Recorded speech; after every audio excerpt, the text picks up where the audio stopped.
Welcome everyone to the latest episode of a series I like to call History Speaks. Now I'm excited to introduce a lady today whose passion will enthrall us all with everything you wanted to know about the Anglo-Saxon period.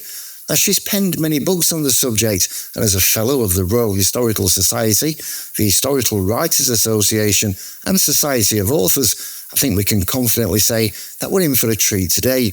So without further ado, please welcome Annie Whitehead. Hi Annie, how are you? I'm very well, thanks for inviting me. Not a problem. Now, as I do with these chats, I like to ask something a little different. And seeing as your area of expertise is in the Anglo-Saxon era, I was thinking, if you could go back to that time, what role would you see yourself doing? Oh, that's an interesting one. Once upon a time, I would have said, I'll be a warrior, because that looks like fun. But I went to visit a reenactment society about this time last year, and they said, do you want to have a go?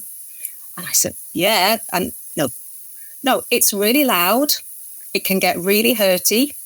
And the force of somebody hitting your shield with a spear is incredible. And I wasn't expecting it. And the weight of the spear and the weight of the shield. So I thought, no, that's probably not for me. And all of a sudden, I could see the appeal of just sitting on the sidelines and doing a bit of embroidery or a bit of sewing, having a bit of a quiet life. But I would say that if I could choose where to be in that world, it would definitely be in the upper top tiers of society, because that's when you're going to get the better food.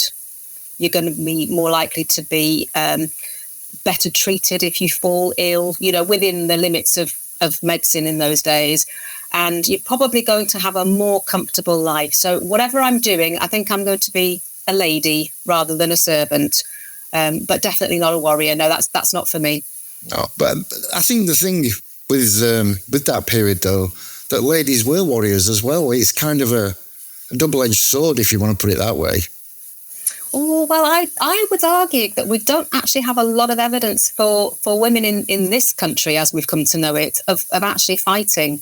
So that's a little bit of a tricky issue for me. I gave a talk last year on this subject, partly on this subject, and I couldn't find an awful lot of evidence to back up this idea of warrior women, not in this country, as I say, not in what came to be known as the English kingdoms. I have to be very careful with the terminology, because for most of this period, England wasn't a thing. But we can't call it Britain either, because the Britons were the people who were there before the Angles and the Saxons and the Jutes and all the rest of them came over. But England, as we know it now, there's surprisingly little evidence for warrior women. We do have more for Viking warrior women, but that's probably a whole different conversation. Yeah, I'm sure we'll get into the women of the era anyway. But to start with, which is a question I ask everybody who comes on here, how did you first become interested in history, and what was your background? Again, really interesting question, and I've given it some thought. And I think it probably goes back to the 6 months that I spent living in York when I was I'd have been about 8. And we'd come back from the Far East and we were due to go out to the Netherlands. And for 6 months, we were in York, and it wasn't deemed worthwhile me going to school. So my mum homeschooled me. My mum, although she was a language teacher, she was always very interested in history and very knowledgeable. And York, what a place if you're interested in history. There's so much history there. And I remember almost begging Mum, it's Saturday, can we go to the Castle Museum? And you're sort of inhaling the history, really, in York. And so I think that was a huge part of it. For some reason, connected or otherwise, I don't know, the very first books that I read for myself tended to be historical fiction. And I think, probably to sum it up, I just loved the stories, and I just liked the idea of long ago. A sort of an extension of the fairy tales almost. It's literally once upon a time. So that was always my interest.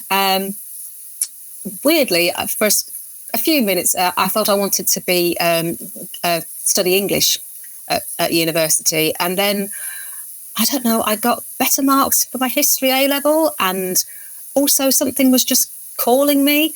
So I ended up doing a history degree and was very lucky that that particular course, there was a lot of opportunity to study medieval history, which was quite unusual for the time. So, yeah, it's just something that's always been with me. But I think it probably does go back to those few months that I spent in York that was just really at the perfect age. Because they do say at age 8, there's all sorts of things going on with your brain. And that's when you're really able to absorb new things and new skills, and you're learning a lot. So I think that's what I put it down to. I think, listening to what you just said there, the fascination with, your fascination with the period is inspiring, and it gives us a glimpse into such a pivotal time in history. Now, you probably slightly mentioned it there, but what first caught your imagination about the Anglo-Saxon period? Oh, well, first off, and I'm sure everybody's got one of these stories, that teacher that you never forget who was inspirational. For me, that happened when I got onto my undergraduate course and had a fantastic tutor who is a very well-renowned medievalist. And she was just able to bring the period to life. But I think also it sounds strange, there's also an element of sort of romanticism about it. I found these people absolutely fascinating and intriguing. I think a lot of the names help because they do sound very noble and romantic. And you've only got to think of, Tolkien's Aragorn. Even if you don't know the character of Aragorn, that name is very evocative somehow. So there was that. And then the stories, again, of the people were just, to me, so interesting. There's also an element of otherness, because this is part of the medieval period, but it's very distinct from the rest of the medieval period, because you've got that horrible line, I call it a horrible line, of 1066 being driven, right through. So you've got almost like before and after. And a lot of the things that you can say are true about the medieval period aren't true for what we now call the early medieval period, pre-1066. So they're far away. It's a long time ago, but there is also a kind of a barrier that you need to leap over. And then once you get there, it's not a land of myths and magic and giants and dragons and elves, but it is very, very interesting and distinct. But for all that, there is such a link between them and us. So that's, I can't imagine. I don't think I could feel the same way about another period of history now, quite honestly. No. And I'm just going to interject a little on what you've said here, because obviously the Anglo-Saxon period is a huge period of history. And we're going to come on to more modern kind of dramatisations, if you like, of how it's been portrayed in the last few years, etc. But for me, the Vikings obviously were a big part of that. And the epic series written by Michael Hurst and with Travis Fimmel Ragnar and Catherine Winnick's Lagater. And without a doubt, the greatest bad guy of them all was Alex Anderson, who scared the living daylights out of me as Ivor. That was a show and a half. And it's interesting when you said, at the start of the chat we had, when we started rather, about there weren't that many women who were involved in, say, fighting and stuff like that. So it's especially interesting, I guess, to consider the figures from that time who might stand out to you personally. So which women of the era have caused a particular resonance with yourself? Well, I have to say, straight off, Aethelflaed, Lady of the Mercians, incredible woman, achieved so much.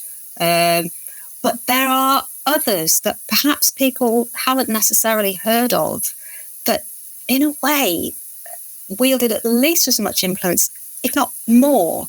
And they weren't leading kingdoms, and they weren't commanding troops or anything like that. But they were incredibly powerful women. And there's a few that spring to mind. One I particularly love, because I feel she's had such a bad reputation, and I've tried to restore that in my forthcoming book, was Cynethryth, the wife of King Offa of Mercia in the 8th century.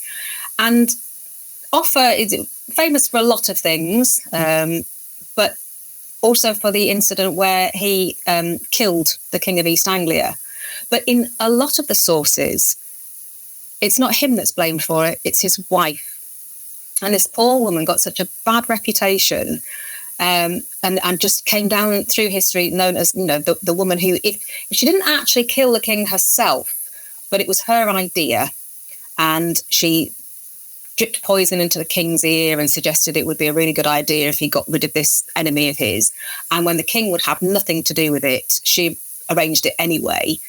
And that's all that she was sort of remembered for. But actually, this is a woman who, as far as we know, until archaeology proves otherwise, was the only Anglo-Saxon woman to have coins minted in her own name. Yeah.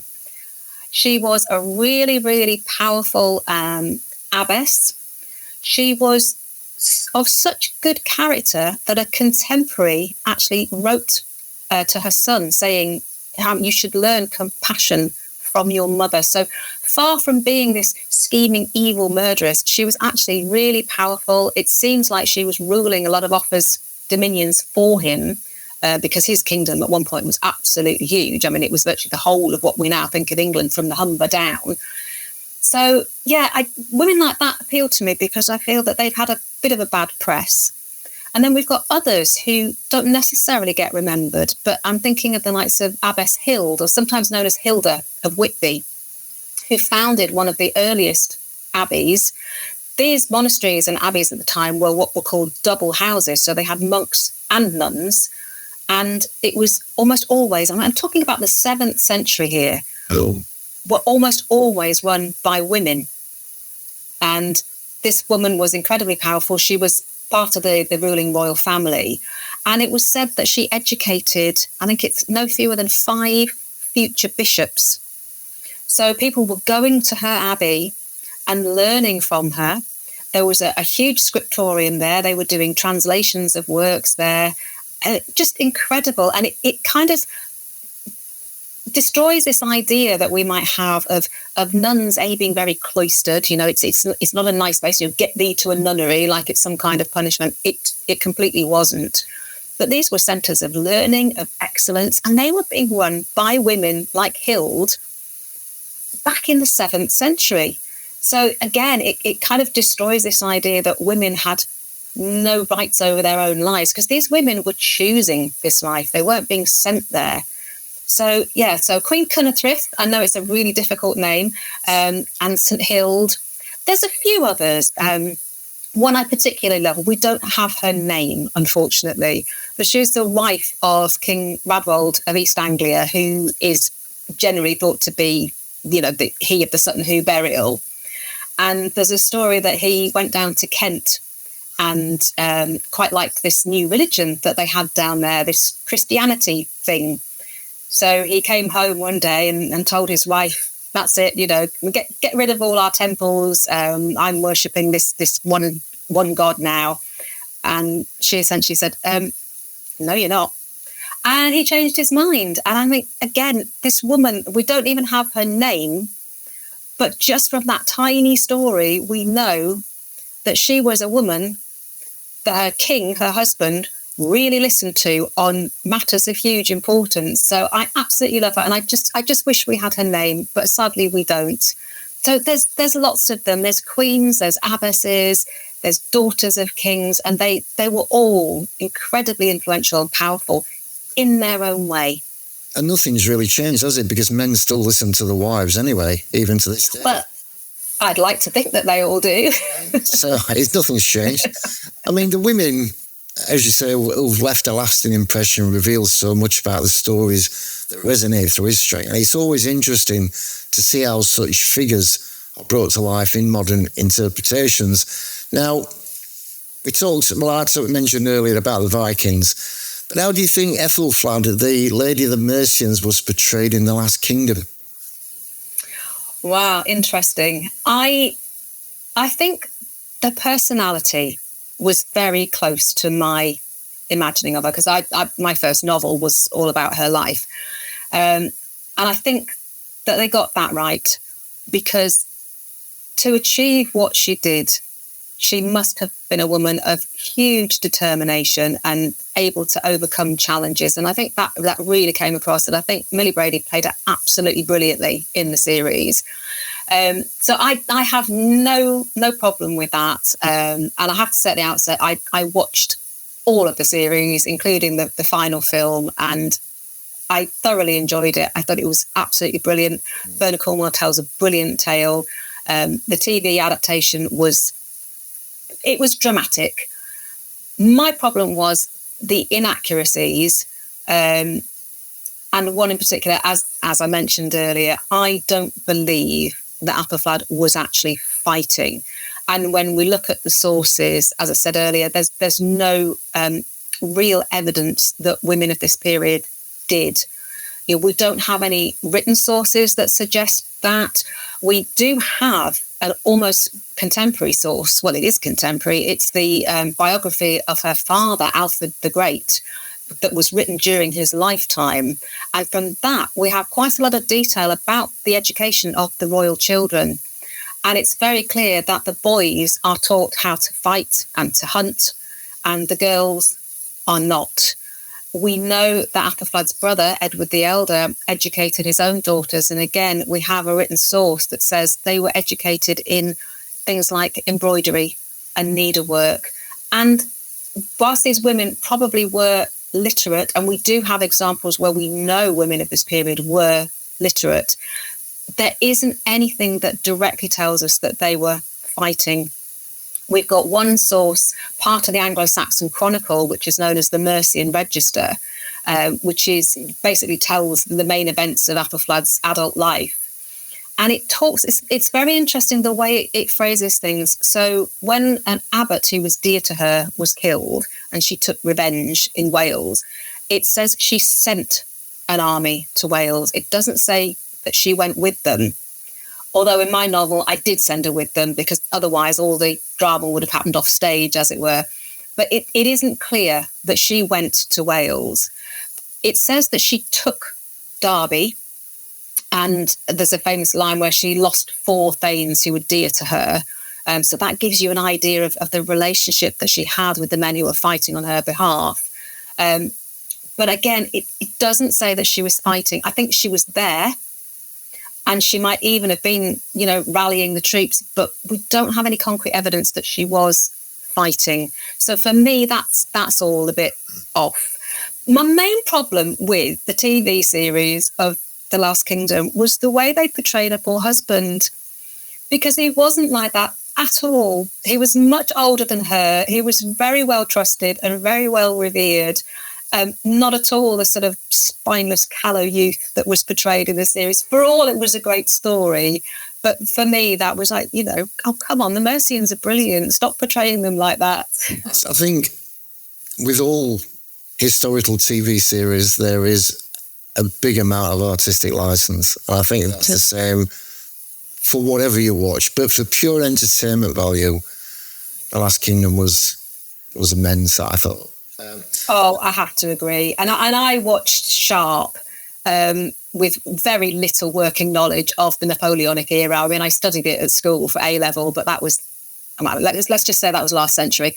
And I enjoyed it because I don't know that much about it. And I think that's the thing. The closer it gets to what you really know a lot about, the harder it is to take it all, with a pinch of salt. But absolutely brilliant series. It was fantastic. When you watch, I don't know if you've seen Firebrand, for example, which is about Henry and Catherine Parr, which is a different time period and everything. That's the one that's based on Liz Fremantle's novel, I think, isn't it? I think so. Can't remember off the top of my head now. But anyway, again, that's such a dark story. But when you think back to these periods of history, say Firebrand, Henry VIII and Catherine Parr, the time span is like huge, and they have to cram all that into 90 minutes or whatever it is. And it's same with the Last Kingdom, all right, the time period is so huge, and I imagine most of the days are completely boring. Nothing's happening. And it's just then they have to bring all these segments together and try and make it entertaining and, put it out there for people to watch, because that's, at the end of the day, they're in it just to make money and for people to be entertained and hopefully like it. And I think that's what it's all about. Now, a couple of interesting facts I've looked up about Aethelflaed.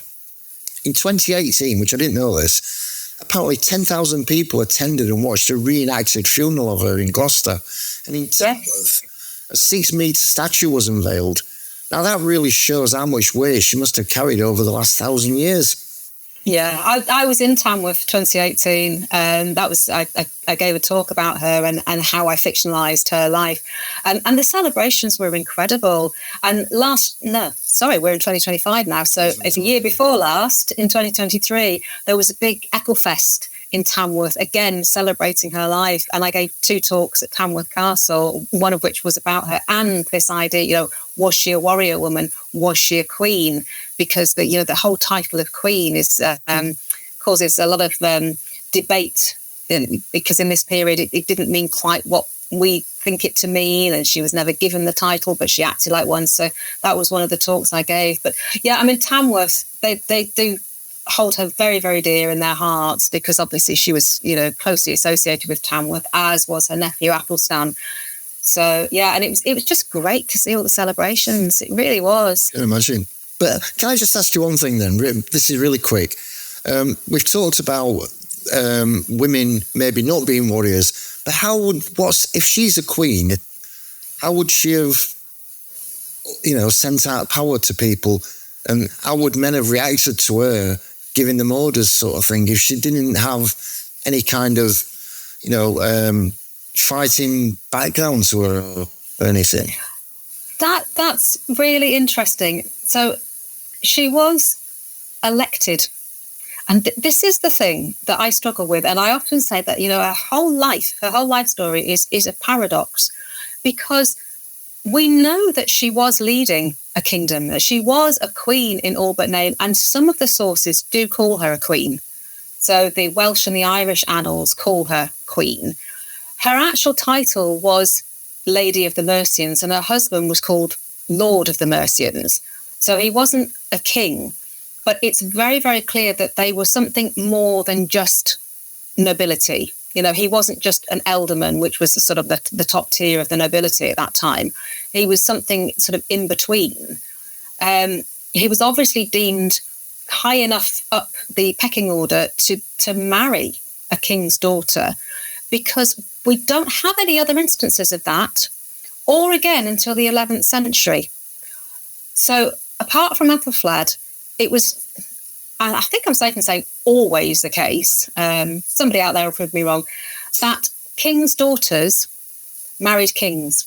Or should I put it the other way around? Kings married kings' daughters. They didn't tend to marry commoners. It's only in the 11th century with Aethelred the Unready, bless him, marrying his daughters off to his noblemen. It wasn't a thing. You find that Athelstan was marrying his half-sisters to royalty on the continent.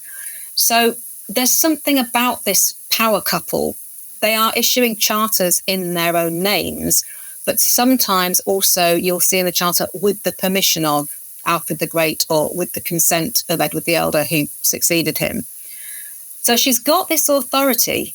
She's been elected by the Mercian Council. As you say, obviously people are obeying her instructions. The army is, obeying her commands. And yet we've got so little about her. The main body of the Anglo-Saxon Chronicle only calls her King Edward's sister, doesn't even name her. And were it not for the Mercian Register that I mentioned earlier, we'd know precious little about her. So it's a real strange situation where you've clearly got men, fighting men, warriors, being perfectly okay about being led or ruled by a woman. They don't seem to mention it. They don't bother mentioning her name. And it's weird. But what is really fascinating to me, and it gives, I think, an idea of the level of regard in which she was held. That she was obviously ruling on behalf of her husband while he was ill. He's probably ill for about 9 or 10 years, still directing things, but she was doing a lot of the ruling for him. That the Mercian Council, all the leading noblemen in the area were happy for her then to take over. Nobody else stepped forward. And at that point, her brother, who was ruling Wessex, didn't even come forward to try and take over. He only took over when her daughter succeeded her. And so just for the 6 months, we had the situation in the 10th century where a woman ruler was succeeded by a woman ruler. And that didn't happen again in England until Tudor times. And seemingly on the ground, everybody was happy with that. As I say, Edward the Elder wasn't. He then came over and Aethelflaed's daughter was taken quietly away. But yeah, you've got this strange phenomenon where it's not usual for a woman to be in charge during this period. It wasn't unique, but it wasn't usual. And yet everybody seemed to be okay about it. And yet, on the other hand, also not mentioned. So it's not usual, but they don't make a fuss. And it's fascinating to me. It's such a complicated situation, really. Although it's perfectly simple. You know, her husband died, she took over. And we wouldn't bat an eyelid today if that happened. But back then it was unusual. And yet it happened. So what a woman she must have been. Now, discussing how historical figures are portrayed in modern media offers such an interesting perspective, and it also raises a question of how we uncover the details of their lives and stories in the first place. So where do you find your sources into this period? Right, well, this period that was for so often known as the Dark Ages, it does present problems, but we do have a wealth of written information. We've got a lot of primary sources for the 7th century and beyond. For example, we've got Bede, the Venerable Bede, who was a Northumbrian monk, and he was writing not a contemporary history, but, you know, reasonably contemporary history. So we've got that.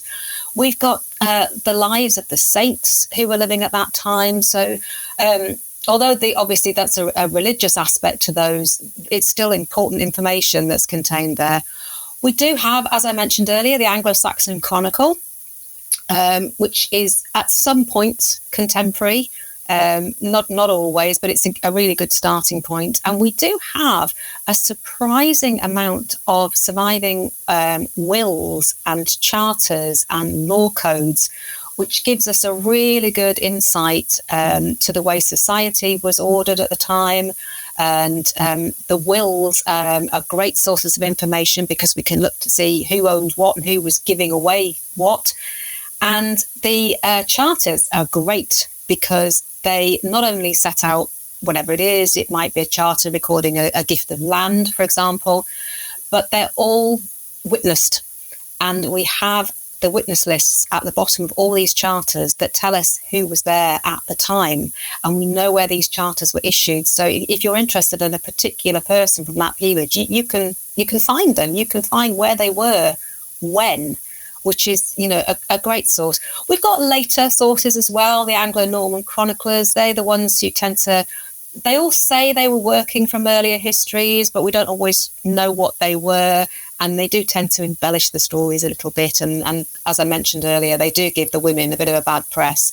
So there is quite a lot when you go searching. And then obviously huge amount of archaeological evidence that's just still giving and giving. It seems like every day there's a new news story that something else has been unearthed and dug up out of the ground, which is amazing. It's incredible. It is incredible that those records have survived for so long, and exploring, I guess, where you gather your sources provides a fascinating insight into your process. Now, it's also interesting how this foundation of research can influence other creative endeavours. Now, besides factual books, you've also wrote some fictional accounts of the period. How difficult was it to create those stories? It's difficult when you get down to the detail, So as I mentioned earlier, when we first started chatting, I got really, really involved in this period, or studying this period, when I was a student. And even then I was sort of imagining the stories that I might one day write about them. So I think my idea was always to fictionalize these accounts. And the first book that I wrote and had published was the novel about Aethelflaed. And I suddenly realized that, you can have a degree in history and you can have specialized in that particular period.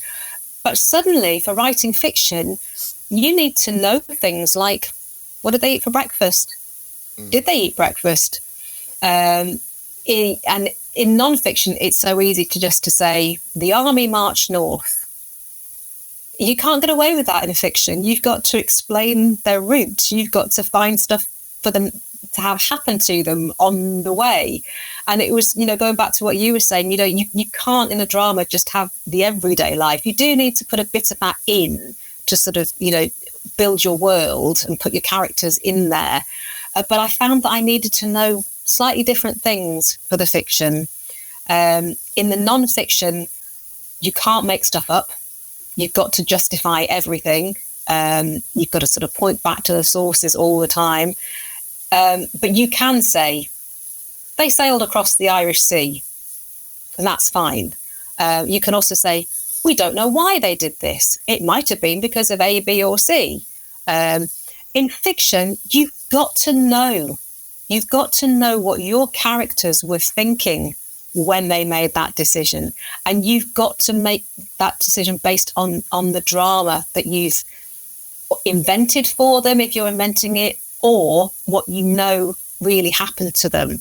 So it's a weird kind of thing. You've got to see them as, yes, they are real people, because in all my novels, I write about real people. I don't make many characters up. But they're sort of real people from history, but they've also got to be real people in the drama as well, if that makes sense. So in those terms, fiction is more difficult to write, but you can make stuff up. And if you don't know where a character was between April one year and May the following year, you missed. Right, you can make it up, and in non-fiction you absolutely can't. So they're really different disciplines, but the research process is pretty much the same. I was just going to ask you, do you think the fans of your writing prefer the fiction or the actual, non-fiction, if you like? Do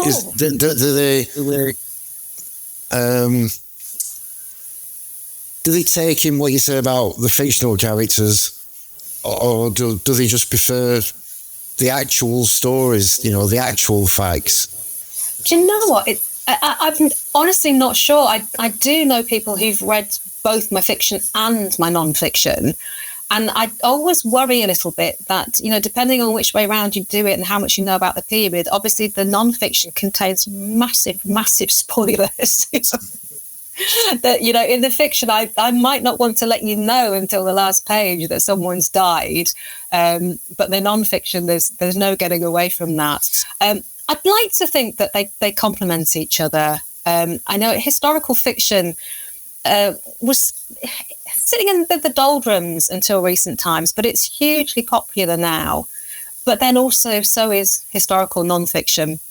So, and I know this because I've recently had the privilege of being a judge for the Historical Writers Association Crown Non-Fiction Awards, and the amount of non-fiction books that we were sent, on the judging panel, ranging from Roman history right through to the 1980s, it's incredible. So, non-fiction, historical non-fiction is hugely popular as well.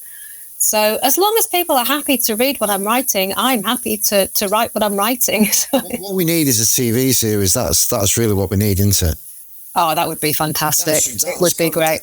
That's got to be your dream, that's our TV series. But anyway, let's move on, because bringing history to life through fiction adds a unique perspective to the past. And it's interesting to see how storytelling can tell, they can highlight the figures who defined an age. Now, for yourself, which king or queen should people look for as a great leader in that era? Well, we've talked so much about her already, but Aethelflaed is definitely up there, I would say.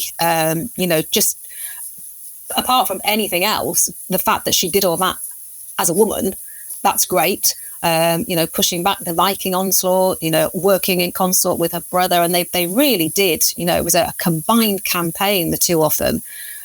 So she'd be up there. But some other characters from this period that I absolutely love, King Penda in Mercia is one, because I always viewed him as such an underdog, constantly fighting off Northumbrian expansion and again getting a pretty bad press because he was a pagan at the time when all the other kings were converting. But for me, he was a great character because he stuck to his principles and was resolutely pagan to the end of his life, even though all his children converted to Christianity. And Bede, who had no reason to be nice about Penda because he was the enemy, Bede being a Northumbrian, but he said that Penda allowed people to, he allowed missionaries to come in and preach the word of the gospel in his kingdom. So I found him, a great warrior king, but also, probably an all-round great guy too. So he's one of my favourites. There are some colourful characters like King Offa. I don't feel that personally drawn to him, but if you want a great king and a successful king and leader, he's got to be up there.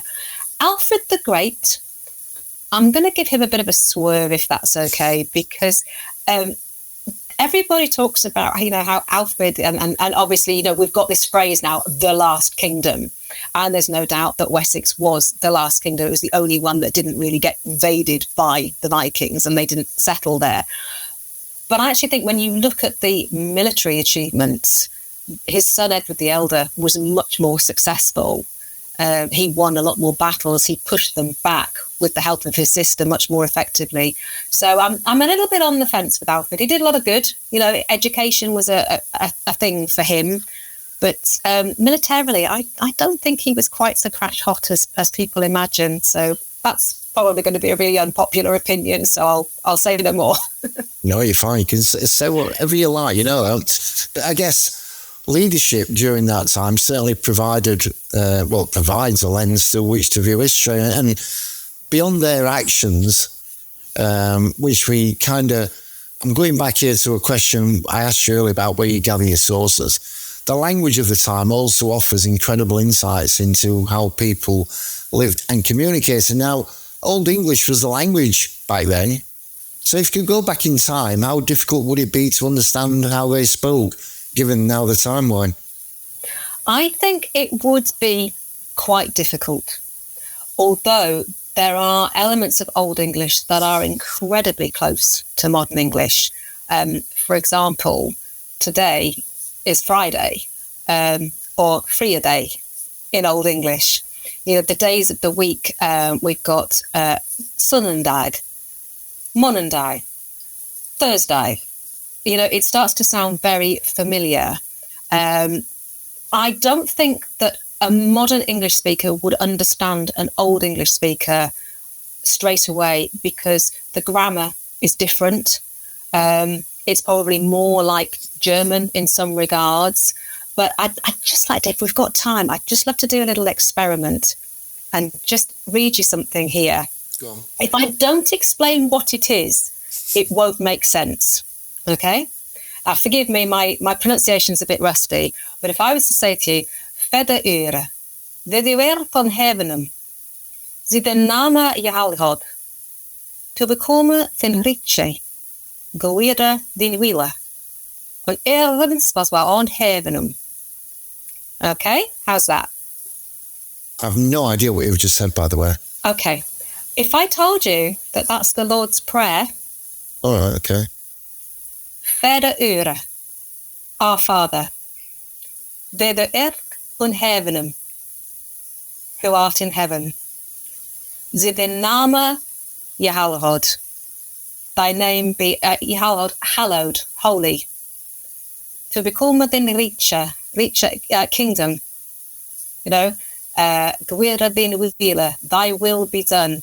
Once you know what it is, it seems to look a bit more familiar. And if you see the words written down, they make sense, but they look very strange. I'll give you an example. The word for young. Once you know what it is, it makes perfect sense. But if you see it written down, it's Geong. So you wouldn't, with our modern pronunciation, you're not going to make the connection until you know that oftentimes the G in Old English is more of a Y sound. And then suddenly you've got young, which is young. So it needs a fair amount of explanation.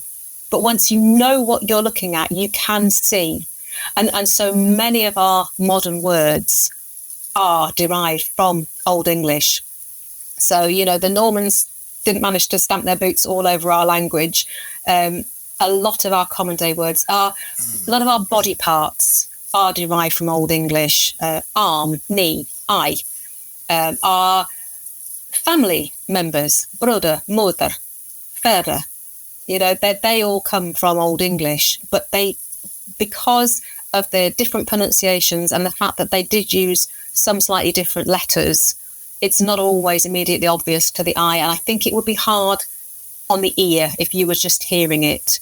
But very, very close to Old Norse. So we do think that, the Vikings and the Anglo-Saxons probably would have been able to communicate really well. Once they stopped communicating with axes and swords and shields, they would have probably understood each other.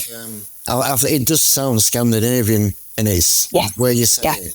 It does sound, and I was just going to say, how did it become kind of English? I guess I like you, and you explained it perfectly there by saying it's probably a mix of both. Because at one time, I guess, neither of them could speak together because they had two separate languages. But over time, that would have evolved into words that we may not still understand to this day, but with learning, you can pick them up, you can understand it, I guess, a little bit more. Yeah. And it shows that language has changed so much over the years, revealing how people communicated and expressed themselves. But beyond words, another important aspect of daily life was what they relied on to sustain themselves.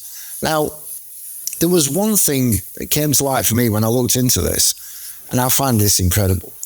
The world of crumpet is actually an ancient food source for the Saxons, and it's incredible to think that something we still have today was eaten over 1,000 years ago, and although they probably called it bread or something, and its origins are said to have come from Wales, it's still being considered as part of the Anglo-Saxon diet.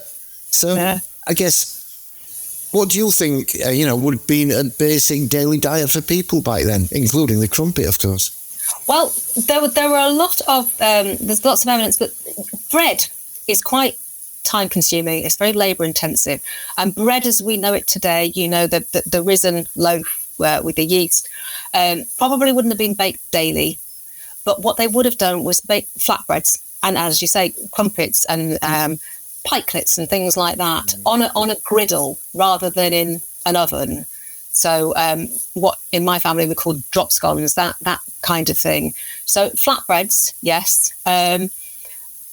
Depends. See, everything depends on where you live. And certain areas of the country, it was better for growing barley, and some areas better for wheat. So already with your cereal crops, you've got regional differences. And although there was a lot of trade going on, particularly in the latter part of the period, essentially, if you're not a monk or a nun or a king or a queen or a nobleman, your access to foodstuffs beyond your immediate vicinity is going to be quite limited. So if you live near a river, then you're going to get freshwater fish in your diet. If you live near the sea, saltwater fish, seafood, what will grow around you, essentially. But we know that they have things like peas and beans and leeks. And all right, their cooking skills were probably not fantastic. Most of it was either turned on a spit or boiled in a cauldron. But we know they had flavourings because they had herbs, they had onions, they had garlic. Garlic's actually an Old English word. So again, straight away you can see if you want to test it, what did they know? What did they have? Pick a word, look up its etymology. If it comes from Old English, then they must have known what it was. It's that kind of thing. But a pretty basic diet. They probably didn't have great teeth because the bread that they did have, unless, again, you were so rich you could afford finely milled flour, there was a lot of grit in the bread. So the teeth tended to wear down a bit, which was probably quite painful. Another great problem was corn cockle getting in the wheat and causing stomach problems. So, the production line was not as fastidious and clean as we might want in our day and age. But, meat, seasonal, vegetables, dairy in the summer. So they didn't keep the dairy animals in milk all year round, so they would dry over the winter. But what they would do very resourcefully is that they would smoke things. So you get soft cheese in summer, and then with any surplus milk, they would then make hard cheese, smoked cheese, to eat over the winter. But you'd always have this hunger gap when the winter reserves ran out before the spring glut. So there was a lot of famine and a lot of hunger. I don't think anybody was particularly well fed. The aristocracy, obviously, slightly different.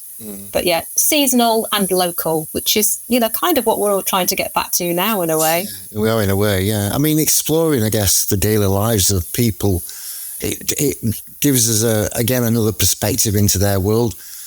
Now, speaking of connections to history, there's a particular place that I know holds a special significance for you. So, Crowland Abbey is a place close to your heart. So what can you tell us about its incredible history? Well, it's amazing. And I actually went to visit it, I keep conscious to say last year. It's like the year before last. It's nothing to look at. It looks like a ruin in the middle of the fens, which if you've been to the fens, it seemed like it's in the middle of nowhere. It's quite close to Ely, and that's the important thing. And with Anglo-Saxon history, we've got so little of the original buildings, and it's hard to go, on location to visit sites because there aren't that many. What Crowland's got, incredibly, is so many stories connected to Anglo-Saxon history. And I was there because my new book, Murder in Anglo-Saxon England, I kept having to mention Crowland because of the associations. So to start off with, there was a hermitage nearby, not at Crowland Abbey itself, but nearby, St Guthlac, who'd taken himself off, as I said, to become a hermit. But he was a very, very good friend of the predecessor of King Offa in Mercia, King Aethelflaed, who went to visit him frequently. So straight away, there's a connection. And Aethelflaed himself was a murder victim. So that was a connection for me. Earlier, we spoke about King Offa not being particularly warm and welcoming to the King of East Anglia, who ended up minus his head. One of the stories about this is that the King of East Anglia was visiting King Offa with a view to marrying one of Offa's daughters. And apparently after he was murdered, this grieving daughter ran off to Crowland. And there's a little dedication plaque to her there. So that's another connection, but it doesn't stop there. Going right back, actually, beyond 1066, the last Earl of Mercia, one of the last Earls of Mercia, Earl Wulfioff, was accused of treason by William the Conqueror. And I've included his execution in the book about murder because a lot of people writing at the time and afterwards said that this execution was completely unjust and that he was innocent of all charges and therefore he was murdered. But he held lands, even though he was in charge up in Northumbria, he held lands in Lincolnshire, and his widow brought his body for burial at Crowland. So there's another connection. A slightly spurious connection is one with Hereward the Wake, which I think has pretty much been dismissed, but there is a legend that he was buried there.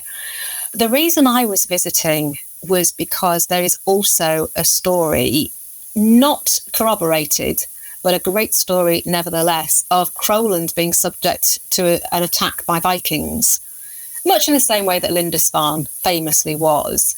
And there is a great long story about how all the holy brethren were killed, savagely attacked. There was one survivor who was, let free to tell the tale. And the abbot was found dead. That a lot of the bodies were. It's an awful story, really. A lot of the bodies were burned, and it took weeks to find and identify them. Now, in Crowland Abbey, they do have a skull reputed to be that of this abbot, and it has a hole in it that is pretty much the exact right measurements to be a hole made by a sword.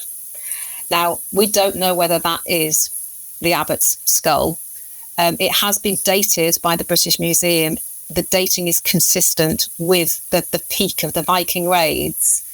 And the reason for my visit was I actually got invited to go and have a private tour, and I got to meet the Abbot Theodore or his skull, and it was incredibly moving because I've been writing this book about murder, but to actually see, you know, the remains of somebody who could have been a murder victim just brought it all home to me that, you know, this may be history, this may be long ago, but this is all still people and people's stories that we're talking about. So it was incredibly moving. It was a lovely experience. It's incredible. And Ely, did you go to Ely Cathedral while you were around that area? Not at that particular visit, but if driving away from Crowland in the direction I was going, which was then down to Suffolk, down towards West Stowe reenactment village, where you've got a whole Anglo-Saxon village, there's a beautiful view of Ely, and you can really understand why it was called the Ship of the Fens, because you could just see Ely Abbey just sort of rising up out of the mist. I mean, it was a lousy winter's day, I have to say. It's kind of yes, nowhere though, isn't it? It's just like this massive cathedral, which is. Yeah. I've been to it. I went to it a couple of years ago, and it's just an incredible place to go and see. But anyway, we're going off in a different direction. The history of places, I guess, like Crowland Abbey, offer a rich tapestry of stories to explore as the ones you've just told us about. Now, speaking of stories, there are some that have captured imaginations for centuries, sparking debates and curiosity even to this day. And one of them, which most people will be aware of, is Lady Godiva, which is one that is, like I said, is still told today. But what are your thoughts? Did she or didn't she? No, she didn't. Well, I don't think she did. Lady Godiva is another example, actually, of how Old English, translates to modern English. So we're all aware of the spelling of Godiva, but originally her name was Godiva, and it was Godgifu, again with a soft V. So Godiva becomes Godiva. She was the wife of a very, very powerful Earl of Mercia, Earl Leofrich, who was very staid and sensible and literally sober. There's talk that all his companions and his half-troops would roll around drunk, and he would spend his night in prayer. So, he was quite straight-laced. And his wife was a really, really powerful, wealthy landowner in her own right. Famously founded Coventry, the city and the abbey. And this was with her land, not his. She retained those lands post 1066, one of very few people to do so, and even fewer women. Part of a really incredibly powerful family, whose offshoots included a future Queen of England who married Harold Godwinson. So a really powerful family. I'm not convinced that such a woman would do such a thing. The Anglo-Saxon Chronicle is pretty contemporary for that period and does talk about a lot of other notable women in great detail. Does not mention Lady Godiva. So I think that's quite telling. The main source, in fact, the only source of the story, is from one of those later Anglo-Norman chroniclers called Roger of Wendover. And he, incidentally, was the one who accused King Offa's wife as well. So there's a little bit of a theme going on. But his is the only source, and he goes into great detail. This is where we get the story from, about how she remonstrated with her husband about the taxes, and he said, get on your horse and ride. I just don't think it's true. I don't see any reason for it even being suggested, never mind it happening. There are various theories that there is an old sort of folklore tale about this sort of horseback riding connected with an area that was absorbed into Mercia, a kingdom that was called the Kingdom of the Whitche. And there might be some sort of folkloric background to the tale.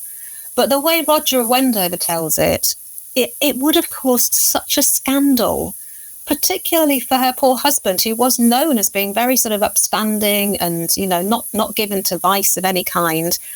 So I have my doubts. People have theories that, you know, she wasn't naked. What they mean by naked is that she wasn't wearing jewelry, or she was wearing a plain shift rather than her, you know, rich clothing, which is a possibility. But I'm not buying it. If we had another source that backed him up, one that was a little bit more contemporary, then yes. But, you know, you can pick holes in so much of what he wrote. I'm disinclined to believe him in this case. I was just going to say exactly what you've just said, because I'd also read that it was suggested that she wore like a white slip, as it's known today. And it's more likely that if this ride through Coventry did occur, she would have worn something. But maybe, as you said then, she had her jewellery removed as part of the penitent. I mean, I don't know. We don't even know when she was born or anything, do we, really? Because I don't know anything about her. She was probably a very old lady by 1066. You can sort of work back roughly when they might have got married, and the date escapes me. I did work it all out once. But I think she was an old woman. So we're also given no real date, no context for this. So, you know, we're not entirely sure when it happened. But I just, if we go back to what I was saying earlier about the 7th century wife of the King of East Anglia, who just whispered in his ear and said, no, actually, mate, you're not converting. Why would Godiva go to all that trouble if she disagreed with her husband's policies? She could have just said, do you know what, Leofrich? Before I give you your dinner, there's something we need to talk about. I'm not happy with the way you're going about this. Why this big scene? No, I'm not convinced. I'm sorry. I know not everyone agrees with that, but no, I don't believe it. We'll have to leave it for people to decide themselves. That's the best way to leave it. It's been one of those stories that's gone on for that many years. I'm sure everybody has a different opinion anyway. But anyway, moving on from that, it's now time to talk about Annie. So, where can people find out more about you and information about your books and the Anglo-Saxons and, of course, any other social media sites you'd like to share? Well, probably the best place to go is to my website, which is anniewhiteheadauthor.co.uk. And from there, you can find details of my social media links and my blog. I blog regularly about Anglo-Saxon stories, and all the details of my books are there as well. But if you do a search, you'll find me on Facebook and Twitter, as I still call it, Blue Sky, Instagram. I'm all over the place. But beware. Anyway, don't forget, everybody, all Annie's links will be in that description box below. So, as we wrap up today's fascinating episode, I want to extend my heartfelt thanks to Annie for joining us and sharing her deep knowledge of the Anglo-Saxons, from their rich cultural heritage to the stories that shaped their history. Annie has truly brought this intriguing era to life for us. So as we wrap this up, Annie, your passion for uncovering the past and your ability to weave historical narratives with us with such clarity and enthusiasm is, of course, inspiring. It's been an absolute privilege to have you on the show, and I'm sure our audience has learned as much as I have. Oh, thank you very much. Not a problem. I'm glad you've been on. It's been fascinating. And as always, thank you to everyone who tuned in today. So thank you so much. We've still got some more incredible guests coming on History Speaks.